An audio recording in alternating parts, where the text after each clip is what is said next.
sini saya akan menjelaskan tentang pembuatan keputusan yang rasional. Pembuatan keputusan adalah sebuah proses yang tidak terlepas dari penyelesaian sebuah masalah. Ketika sebuah masalah muncul, maka penyelesaian yang tepat harus diambil. Ketika informasi tidak sempurna atau belum tentu 100% benar, pembuatan keputusan akan dihadapi pada lebih dari satu penyelesaian yang memiliki tingkat kemungkinan yang berbeda.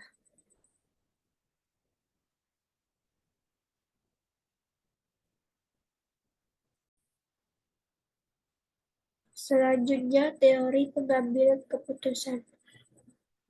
Teori keputusan merupakan pendekatan analitik untuk memilih alternatif terbaik atau cara terbaik untuk bertindak. Ini digunakan secara luas, bukan saja di dalam manajemen produksi dan operasional seperti analisis produk baru, tetapi juga digunakan untuk analisis apa saja yang berkaitan dengan pengambilan keputusan manajerial. Oleh karena itu, sebuah proses penyelesaian masalah dan pembuatan keputusan yang rasional akan mengikuti prosedur sebagai berikut. 1. Tetapkan masalahnya dan faktor-faktor yang mempengaruhinya. Kedua, konstruksikan kriteria keputusan dan tujuan. Ketiga, rumuskan hubungan antara tujuan dan variabel-variabel yang ada. Keempat, identifikasi dan evaluasi alternatif yang ada. Kelima, pilih alternatif terbaik. Keenam, laksanakan keputusan. Selanjutnya, informasi dan resiko pengambilan keputusan.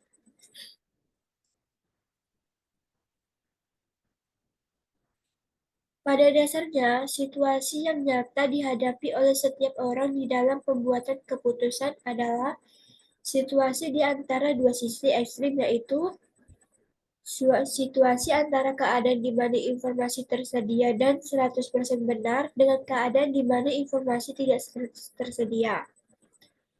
Keadaan di antara dua ekstrim itu dikatakan beresiko karena informasi tersedia namun belum tentu 100% benar, sehingga hasil keputusan selalu mengandung resiko antara berujung kegagalan atau keberhasilan. Selanjutnya, yaitu 4 macam keadaan pengambilan keputusan. 1.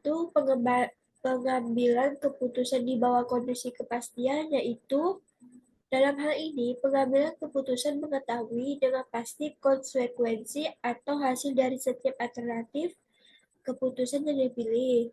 Yang kedua, pengambilan keputusan di bawah ketidakpastian. Pengambilan keputusan ini, keputusan yang tidak mengetahui probabilitas kejadian yang akan terjadi untuk tiap alternatif. Yang ketiga, pengambilan keputusan di bawah resiko. Mengambil keputusan yang mengetahui kemungkinan atau probabilitas akan terjadinya suatu kejadian atau konsekuensi tiap pilihan. Yang keempat, pengembalian keputusan dengan hierarki. Pengembalian keputusan dengan hierarki di sini didasarkan atas prioritas, di mana penyusunan prioritas itu membuat 3 prinsip. Prinsip yang menyusun hierarki, prinsip menetapkan prioritas, dan prinsip konsistensi logika. Keputusan dalam keadaan pasti. Keputusan dalam keadaan pasti adalah, pada lingkungan yang serba pasti, manajemen memiliki informasi dengan tingkat kebenaran 100%, sehingga keadaan yang dihadapi juga menjadi pasti dan hanya ada satu hasil untuk setiap alternatif keputusan. Karena situasi yang akan dihadapi serba pasti, maka hanya ada satu situasi yang akan dihadapi. Dalam hal ini, pembuatan keputusan bisa mengendalikan nilai keputusan dengan cara pemilihan alternatif, putusan yang tersedia tanpa harus merasa khawatir bahwa keputusan itu tidak akan seperti yang diharapkan.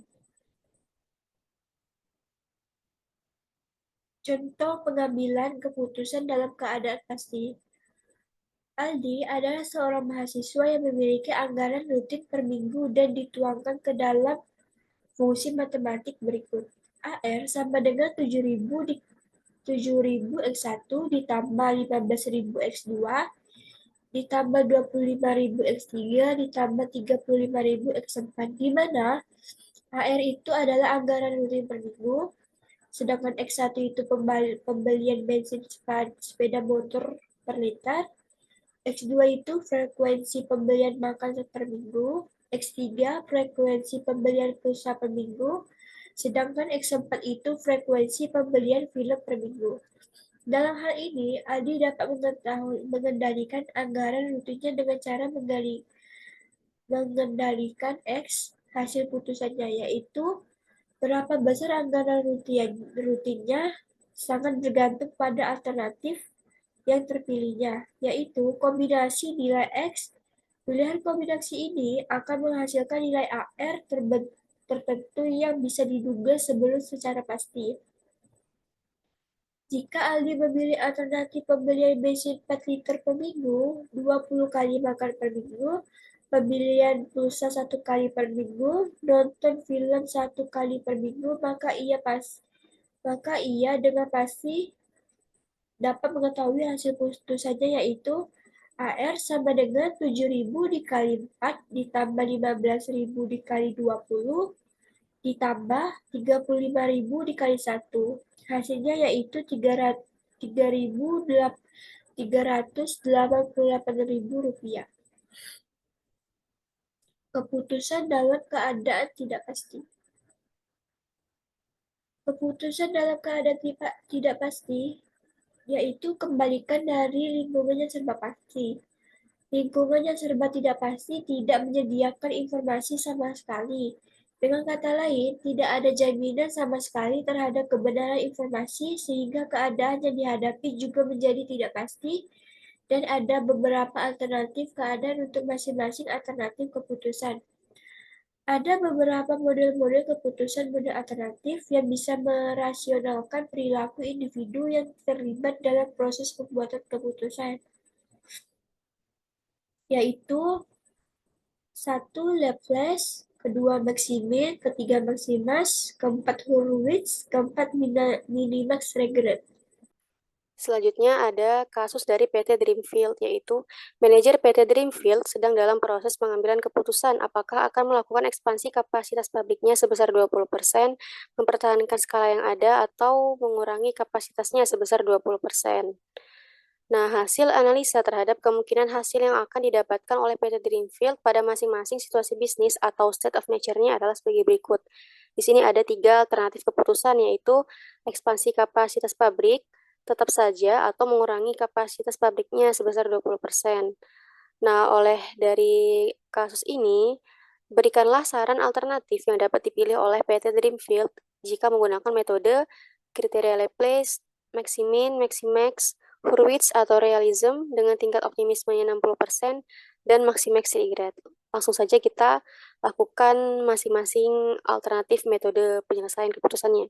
Yang pertama, ada kriteria Laplace. If I know nothing, then anything is equally likely. Nah, jika saya tidak tahu apapun, maka semuanya itu dianggap sama. Mungkin demikianlah prinsip yang digunakan oleh kriteria Laplace ini. Laplace menginterpretasikan kondisi ketidakpastian sebagai setara dengan menganggap bahwa seluruh kejadian atau keadaan memiliki kesempatan yang sama untuk terjadi atau equal likelihood. Nah, ada 3 tahap-tahap kriteria Laplace. Yang pertama, kita menentukan terlebih dahulu probabilitas kemunculan SJ-nya atau pada masing-masing state of nature-nya. Karena kemunculan SJ itu memiliki peluang yang sama, maka kemunculan SJ dalam persennya itu adalah dirumuskan dengan ini, 100 per N. Misalnya ada 3 state of nature, maka 100 dibagi dengan 3. Jika ada 2, berarti 100 dibagi 2. Jika ada 4, berarti 100 dibagi 4. Langkah kedua adalah kita menentukan nilai harapan atau expected value-nya pada masing-masing alternatif keputusan yang ada. Dirumuskan dengan seperti berikut ini. Kemudian langkah yang ketiga adalah kita memilih alternatif keputusan yang terbaik. Pilihan itu dapat berupa expected value, maksimum atau minimum, tergantung pada nilai yang dinyatakan ke dalam HIJ. Jika HIJ menyatakan laba, kenaikan pangsa pasar, dan sebagainya, maka kita pilih expected value dengan nilai yang maksimum. Dan sebaliknya, jika HIJ menyatakan biaya, waktu, dan sebagainya, maka kita memilih expected value yang minimum. Langsung saja kita selesaikan. Nah, di sini kita ada tambahan 2 kolom dan baris.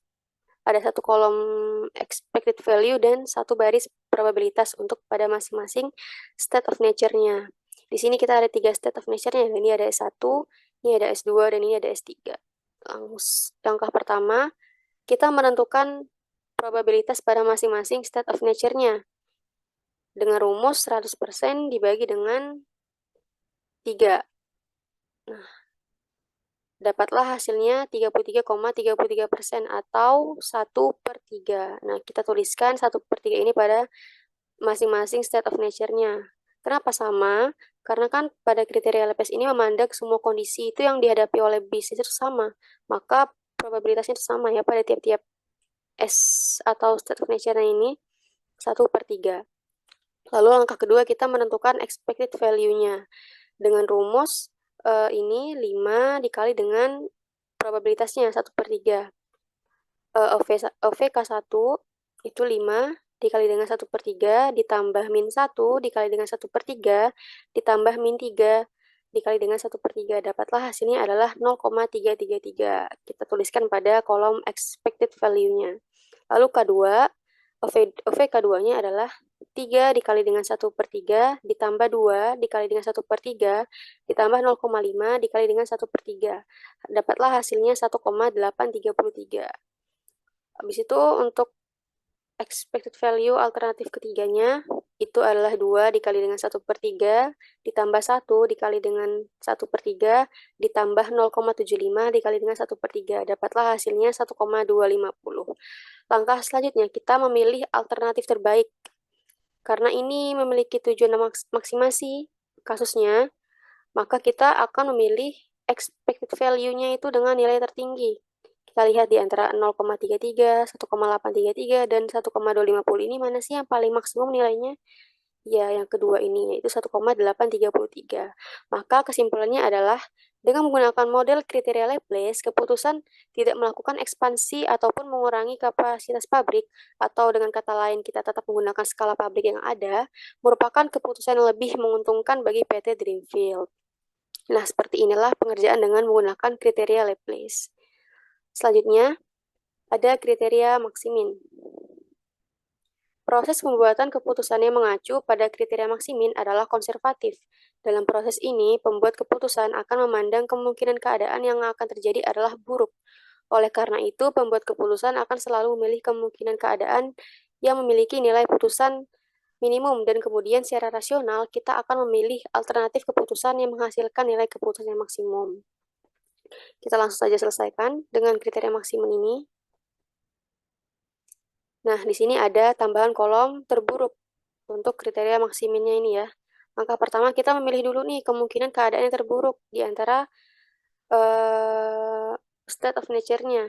Di sini kan pada alternatif pertama, di antara 5, min 1, dan min 3, mana sih yang paling buruk atau yang paling rendah nilainya? Ya, tentu saja negatif 3. Maka kita pilih negatif 3 pada kolom terburuk ini. Pada alternatif yang kedua, di antara 3, 2, dan 0,5, mana sih yang nilainya terendah atau yang terburuk? Ya, ini ya, 0,5. Maka kita tuliskan 0,5 pada kolom terburuk untuk alternatif yang kedua. Lalu untuk alternatif yang ketiga, mana sih yang terburuk di antara 2, 1, dan 0,75? Ya, 0,75 yang terburuknya, maka kita pilih 0,75 sebagai nilai terburuk untuk alternatif yang ketiga. Kemudian langkah selanjutnya, kita memilih alternatif keputusan yang paling menguntungkan dari seluruh kemungkinan terburuk yang telah kita pilih. Di kolom yang terburuk ini, mana sih nilai-nilai dengan nilai yang maksimum di antara 3 ini? Tentu saja 0,75. Oleh karena itu, kesimpulan dengan menggunakan kriteria maksimin ini, keputusan melakukan pengurangan kapasitas pabrik sebesar 20% merupakan keputusan yang paling menguntungkan bagi PT Dreamfield. Nah, seperti ini untuk pengerjaan kasus dengan menggunakan kriteria maksimin. Langkah yang selanjutnya ada menyelesaikan menggunakan kriteria maximax. Berlawanan dengan Maximin, kriteria Maximax memandang masa depan secara optimis, sehingga kemungkinan keadaan yang akan dihadapi selalu dipandang cerah, menguntungkan, atau paling baik. Dengan demikian, kriteria ini akan memilih alternatif keadaan yang memiliki nilai keputusan tertinggi atau maksimum. Bertolak belakang tadi ya dengan Maximin yang memilih nilai keputusan yang terburuk. Selanjutnya, rasionalitas di dalam proses pembuatan keputusan tercermin di dalam pemilihan alternatif keputusan yang memiliki nilai tertinggi atau maksimum yang telah dipilih. Pengambil keputusan dianggap sangat optimis, yaitu dipilihnya hasil-hasil terbesar dari alternatif-alternatif yang memberikan hasil maksimal dalam berbagai keadaan secara alamiah. Nah, langsung saja kita selesaikan dengan menggunakan kriteria Maximax. Langkah pertamanya, kita memilih kemungkinan keadaan yang terbaik atau keadaan yang maksimum. Nah, pada alternatif pertama, di antara 5, min 1, dan min 3, mana sih nilai yang paling maksimum atau yang terbaik? Tentu saja 5 ya, maka kita tuliskan 5 pada kolom yang terbaik atau maksimum ini. Pada alternatif yang kedua, kita lihat ada 3, ada 2, dan ada 0,5 pada state of nature-nya. Mana sih yang paling tinggi nilainya? 3, maka kita tuliskan 3 di sini. Terus pada alternatif yang ketiga, mana sih yang paling terbaik nilainya di antara 2, 1, dan 0,75? Tentu saja 2. Oleh karena itu, kita pilih 2 sebagai nilai terbaik atau maksimum pada alternatif yang ketiga. Setelah itu, kita memilih alternatif keputusan yang paling menguntungkan pada kemungkinan keadaan terbaik yang telah kita pilih tadi. Di kolom terbaik atau maksimum ini, kita lihat mana sih nilai yang paling tinggi atau paling maksimum. Ya, 5. Oleh karena itu, kesimpulannya, dengan menggunakan model kriteria Maximax, keputusan melakukan ekspansi kapasitas pabrik sebesar 20% merupakan keputusan yang paling menguntungkan dan terbaik bagi PT Dreamfield. Seperti inilah penyelesaian menggunakan kriteria Maximax yang berlawanan dengan kriteria Maximin tadi. Selanjutnya, saya akan membahas tentang kriteria realism atau Harwich. Kriteria yang diajukan oleh Leonid Harwich menunjukkan suatu perpaduan antara kriteria maksimum dan maksimal. Pada kenyataannya, mengambil keputusan jarang yang sangat pesimistik ataupun sangat optimistik. Mengambil keputusan yang tepat biasanya memperlihatkan suatu campuran antara pesimisme dan optimisme. Sebagai akibatnya, Harwich menyarankan suatu koefisien optimis untuk mengukur tingkat optimisme pengambil keputusan. Pada kriteria ini digunakan koefisien optimis yang disimbolkan dengan alfa, yaitu skala untuk mengukur tingkat optimisme dari pengambil keputusan. Rumus untuk ukuran realisme atau UR sama dengan hasil maksimal dikali dengan alfa ditambah dengan hasil minimal dikali dengan 1 dikurangi alfa.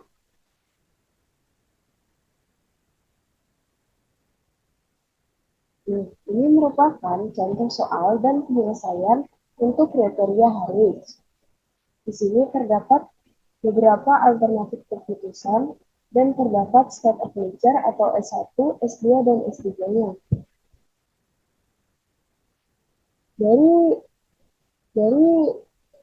Dari soal yang sudah kita ketahui, maka kita akan melakukan tahap yang pertama, yaitu dengan mengalihkan hasil maksimal dikali dengan alfa. Pertama-tama, hasil maksimal pada ekspansi kapasitas pabrik yaitu 20% memiliki hasil maksimalnya yaitu 5, maka 5 akan dikali dengan alfa yaitu 60%, maka 5 dikali dengan 0,6 yaitu 3,0. Lalu, untuk hasil minimalnya, yaitu di sini terdapat min 3, maka kita akan mengalihkan min 3 dengan 1 dikurangi dengan alfa, yaitu 40%, maka min 3 dikali dengan 0,4, yaitu min 1,2. Lalu akan kita dapat UR-nya dengan menjumlahkan hasil maksimal yang sudah kita kalikan dengan alfa dan hasil minimal yang sudah kita kalikan dengan 1 dikurangi alfa, yaitu 3,0 ditambah dengan min 1,2 yaitu 1,8. Lalu untuk alternatif keputusan yang kedua, tetap saja kita akan mengalihkan hasil maksimalnya di sini yang paling besar yaitu 3. 3 dikali dengan alfa yaitu 0,6 sama dengan 1,8. Lalu untuk hasil minimalnya di sini terdapat 0,5 miliar US dollar, maka 0,5 dikali dengan 0,4, 0,4 yaitu 1 dikurangi alfa, maka hasilnya yaitu 0,2. Lalu kita akan jumlahkan 1,8 ditambah dengan 0,2 yaitu 2,0. Lalu untuk alternatif keputusan yang ketiga yaitu mengurangi kapasitas pabrik yaitu 20%, kita akan melihat hasil maksimalnya yaitu di sini 2 miliar US dollar, maka 2 dikali dengan 0,6 yaitu sebagai alfa, 2 dikali 0,6 yaitu 1,2. Lalu hasil minimalnya di sini terdapat 0,75 miliar US dollar dikali dengan 1 dikurangi alfa yaitu 40%, maka di sini 0,4, 0,75 dikali dengan 0,4 yaitu 0,3.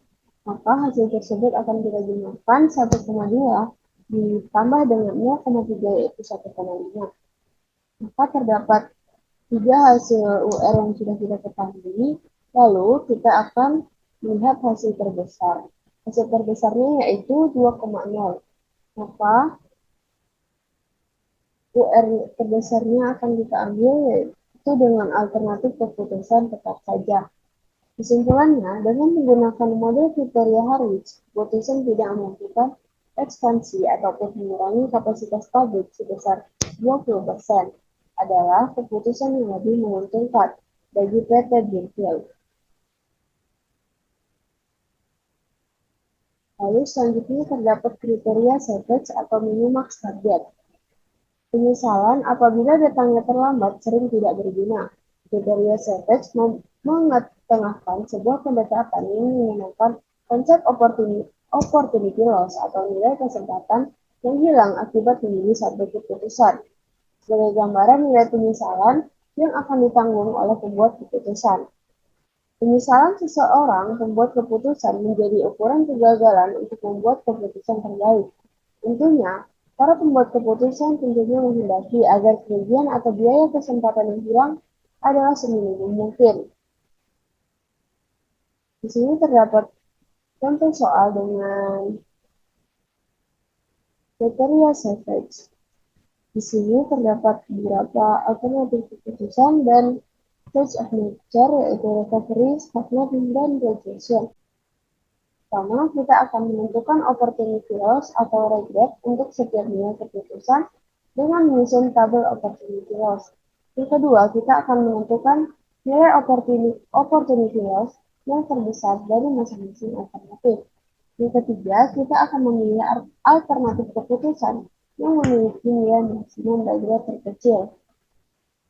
Yang pertama, kita lihat di sini di dalam alternatif yang pertama memiliki nilai terbesar yaitu 5, maka 5 akan kita masukkan ke tabel kolom yang pertama. 5 akan dikurangi dengan 5. 5 ini didapat dari recovery yang ada pada ekspansi kapasitas pabrik yang pertama. 5 dikurangi dengan 5 yaitu 0. Lalu pada alternatif fungsi yang kedua, 5 dikurangi dengan 3 yaitu 2. Dan dalam alternatif fungsi yang ketiga, 5 dikurangi dengan 2 sama dengan 3. Lalu pada S2 atau stagnan, kita melihat nilai terbesarnya yaitu 2, maka 2 sebagai pengurangnya. 2 akan dikurangi dengan min 1 pada ekspansi kapasitas pabrik yang 20%, maka kita akan kurangi 2 dikurangi dengan min 1 sama dengan 3. Lalu pada alternatif keputusan kedua yaitu tetap saja 2 dikurangi dengan 2 miliar US dollar yaitu 2 dikurangi 2 yaitu 0. Lalu pada alternatif keputusan ketiga mengurangi kapasitas pabrik yaitu 20%, 2 dikurangi dengan 1 million US dollar, 2 dikurangi 1 sama dengan 1. Lalu pada recession atau S3, nilai terbesarnya yaitu 0,75. 0,75 akan kita kurangi dengan masing-masing alternatif keputusan. Nilai dari yang pertama yaitu 0,75 dikurangi dengan min 3 sama dengan 3,75. Lalu yang kedua 0,75 dikurangi dengan 0,5 yaitu 0,25 dan 0,75 dikurangi dengan 0,75 yaitu 0. Maka kita akan memilih nilai terbesar dari baris yang ada pada ekspansi kapasitas pabrik. Nilai terbesarnya yaitu 3,75, maka maksimum regulatnya yaitu 3,75. Pada garis ini tetap saja memiliki nilai terbesar yaitu 2, maka maksimum regulatnya yaitu 2, dan pada alternatif keputusan ketiga yaitu mengurangi kapasitas pabrik 20%, nilai terbesarnya yaitu 3, maka maksimum regulatnya adalah 3. Kesimpulannya, dengan menggunakan model kriterium savage atau minimax savage, keputusan tidak melakukan ekspansi ataupun mengurangi kapasitas pabrik sebesar 20% adalah keputusan yang lebih menguntungkan bagi PT Greenfield. Di sini, 2 memiliki nilai terkecil, maka 2 akan menjadi maksimum target atau keputusan terbaik yang akan diambil perusahaan.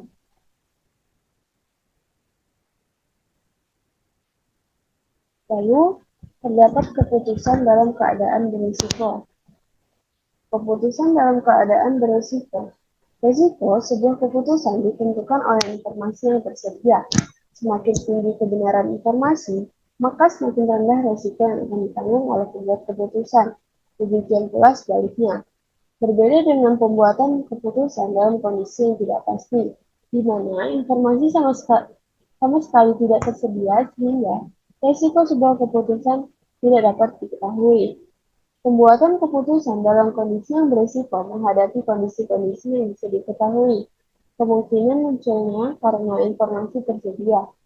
Informasi ini bisa membimbing kita untuk mengetahui probabilitas kemunculan masing-masing kondisi. Lalu ini merupakan contoh soal dan penyelesaian dengan metode tersebut. Pertama-tama kita akan menambahkan informasi terkait probabilitas terjadinya masing-masing situasi. Probabilitas yang pertama yaitu S1 yaitu 20%, S2 yaitu 50%, dan S3-nya yaitu 30%. Lalu kita akan menentukan expected value. Expected value yang pertama yaitu K1 yaitu 5 dikali dengan 0,2 dikarenakan probabilitasnya adalah 20%, ditambah dengan min 1 dikali dengan 0,5 dengan probabilitas 50%, ditambah dengan min 3 dikali dengan 0,3 atau probabilitas 30%. Maka hasilnya yaitu min 0,400. Pada K2 yaitu tetap saja 3 akan dikali dengan probabilitasnya yaitu 0,2 ditambah dengan 2 dikali dengan 0,5 dan 0,5 miliar US dollar dikali dengan probabilitas 30%, maka 0,5 dikali dengan 0,3, lalu akan mendapatkan hasil 1,750. Lalu pada K3 yaitu mengurangi kapasitas pabrik 20%, akan kita kalikan juga 2 dikali dengan 0,2 ditambah dengan 1 dikali dengan 0,5 ditambah dengan 0,75 dikali dengan 0,3, maka hasilnya yaitu 1,125. Lalu kita akan memilih alternatif terbaik. Alternatif terbaik dari penyelesaian ini yaitu 1,750. Tujuan maksimasi yaitu expected value tertinggi. Maka kita akan mengambil dengan angka yang paling tinggi yaitu 1,750. Kesimpulannya, dalam kondisi beresiko dengan kemungkinan terjadinya kondisi recovery 20%, stagflation 50%, dan resisten 30%, maka keputusan tidak melakukan ekspansi ataupun mengurangi kapasitas pabrik sebesar 20% adalah keputusan yang lebih menguntungkan bagi PT Greenfield. Selanjutnya terdapat pohon keputusan, yaitu keadaan belum tentu. Apabila alternatif yang akan dipilih terdiri dari beberapa alternatif lagi, maka akan lebih mudah apabila digambar dengan pohon keputusan. Contohnya, ini merupakan soal dari penyelesaian menggunakan pohon keputusan, yaitu suatu perusahaan menghadapi kesulitan untuk membeli mesin dengan kapasitas besar atau kecil, dengan didasarkan pertimbangan jika kemungkinan akan terjadi kenaikan permintaan barang dengan probabilitas 0,75 dan tidak terjadi kenaikan permintaan dengan probabilitas 0,25. Pertama, akan membeli mesin dengan kapasitas besar. Jika permintaan meningkat, maka laba yang diperoleh yaitu 1 juta rupiah dan bila tidak 200.000 rupiah. Yang kedua, akan membeli mesin dengan kapasitas kecil. Jika permintaan meningkat, maka pada tahun pertama, laba yang diperoleh yaitu 100.000 rupiah. Pada tahun kedua, pemerintah akan memberikan kredit pembelian mesin dengan probabilitas 0,8 dan laba yang dihasilkan 800.000 rupiah. Namun, jika pemerintah tidak memberikan kredit, maka perusahaan tidak membeli mesin dan laba yang dihasilkan yaitu 700.000 rupiah. Jika perusahaan tidak membeli mesin lagi, maka laba yang diperoleh hanya 400.000 rupiah. Dan jika permintaan tidak meningkat, maka laba yang akan dihasilkan yaitu 300.000 rupiah. Dari soal yang kita dapat ini, akan kita masukkan ke dalam tabel keputusan seperti gambar berikut. Di sini terdapat mesin besar dan mesin kecil. Lalu ada permintaan naiknya yaitu P sama dengan 0,75 dan permintaan tidak naiknya yaitu P sama dengan 0,75. Di sini terdapat probabilitasnya yang kita akan masukkan ke dalam tabel keputusan. Lalu pada pembeli mesin dengan kapasitas besar yaitu akan memperoleh laba 1 juta rupiah dan bila tidak 200.000 rupiah. Di sini jika permintaan naik maka akan terdapat 1 juta rupiah, permintaan tidak naik 200.000 rupiah. Lalu pada mesin kecil, permintaan naiknya yaitu dengan P sama dengan 0,75. Di sini terdapat jika permintaan meningkat, maka pada tahun pertama laba yang diperoleh yaitu 100.000 rupiah akan kita masukkan ke dalam pohon keputusan. Lalu jika membeli mesin, pemerintah akan memberikan kredit yaitu P sama dengan 0,8 dan laba yang dihasilkan 800.000. Namun jika pemerintah tidak memberikan kredit, maka perusahaan tetap membeli mesin dan laba yang dihasilkan yaitu 700.000. Ini akan dimasukkan ke dalam tabel keputusan seperti gambar berikut ini. Lalu permintaan tidak naik memiliki P sama dengan 0,75 dan laba yang dihasilkan ada 300.000 akan kita masukkan ke dalam tabel pohon keputusan ini. Pada pohon keputusan itu cara menjawab penyelesaiannya yaitu nilai harapan membeli mesin besar atau NHI yaitu 0,75 pada permintaan naiknya dikali dengan 1 juta rupiah yaitu labanya ditambah dengan permintaan tidak naiknya yaitu 0,25 dikali dengan laba yang dihasilkan yaitu 200.000 rupiah, maka akan dihasilkan 800.000 rupiah.